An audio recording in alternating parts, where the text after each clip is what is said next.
մի շարք Արցախից բռնկված մեր հայրենակիցների հետ որ խոսում ենք, հարցումներ ենք անում, ասում են, որ ադրբեջանցիներն առաջարկել են մնալ, բայց գիտեին վտանգը, գիտեին ինչի է ընդունակ Ադրբեջանը եւ չեն մնացել։ Ամեն դեպքում ինչ պայմաններում են արցախցիները պատրաստ վերադառնալ իրենց հայրենիք։ Գիտեք, մենք արդեն բազմիցս կոնկրետ մեր հասարակական կազմակերպությունը Արդարություն եւ Վերադարձ նախորդ տարվա ընթացքում Հայաստանի Հանրապետության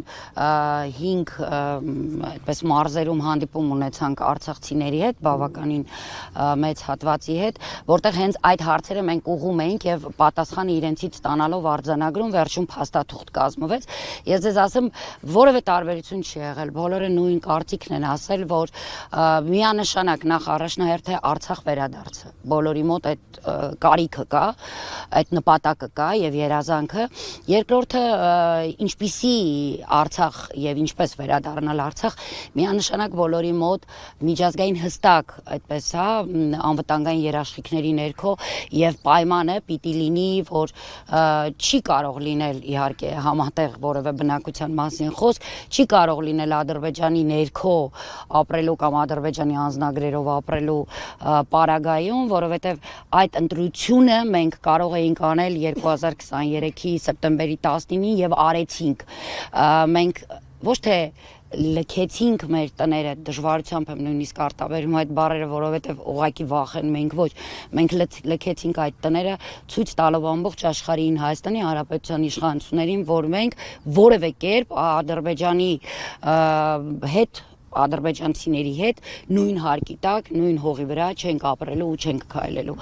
Միակ պատճառը դա է։ Իսկ եթե այս ամենը ավելի այսպես ամփոփ ասեմ, մենք մոտ ապագայում կամ ինչ որ ժամանակ, հա, երբ Հայաստանում կհաստատվեն արդեն ազգային իշխանություններ, վստահ ենք, որ բանակցային գործընթացում օրակարգային հարց է լինելու հենց արցախցիների Արցախ վերադառնալու հարցը եւ այդ ժամանակ հստակ բանակցային գործընթացի ժամանակ պարզ գծագրվելու է հենց այն ճանապարհը, հաշվի առնելով իհարկե այս դիտարկումները, որը ես ձեզ ներկայացրեցի, թե ինչպես եւ ինչպիսի Արցախ են վերադառնալու արցախցիները։ Տիկին Հակոբյան, բայց արցախցիների վերադարձի մասով բանակցություններ վարելու մանդատ ունեն միայն այսօրվա իշխանությունները, որոնք դա անիրատեսական են համարում։ Այսինքն դուք Արցախի պատգամավորները, ղեկավարությունը մանդատ չունի բանակցություններ վարել, ես ինչպես եք պատկերացնում։ Նախ մենք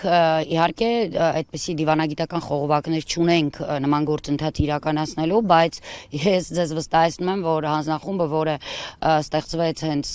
լիազորեց Արցախի Հանրապետության ազգային ժողովը, խոսել արցախցիների անունից, բավականին մեծ հաջողություններ արդեն իսկ ունի գրանցած եւ մեր այս փուլում, այո, այս իշխանությունների օրոք մեր ներկայիս առաքելությունը կայանում է նրանում, որ մենք թույլ չտանք Արցախի հարցը փակվի եւ որևէ կերպ արցախցիների վերադարձի իրավունքը մոռացության տրվի կամ հանվի աշխարհի նույնիսկ, հա, աշխարհի օրակարգից։ Հետևաբար դեռևս սա է, իսկ իհարկե այս իշխանությունների օրոք մենք չենք տեսնում այդ բանակցային գործընթացը։ Հետևաբար ես նշեցի, որ այն պարագայում, երբ Հայաստանը կունենա արդեն ազգային իշխանություններ, հենց այդ ժամանակ մենք վստահ ենք, որ բանակցային գործընթացում սա կլինի օրակարգային հարց։ Ինչպես է գտնվում հավանականությունը, որ մեր ընդհանուր հայրենիքի այդ հատվածը նորից ինքնորոշում կունենա, նորից անկախություն ձեռք կբերի, ինչ պայմաններում է դա հնարավոր։ Գիտեք, դեռ այդ ինքնորոշման հարցը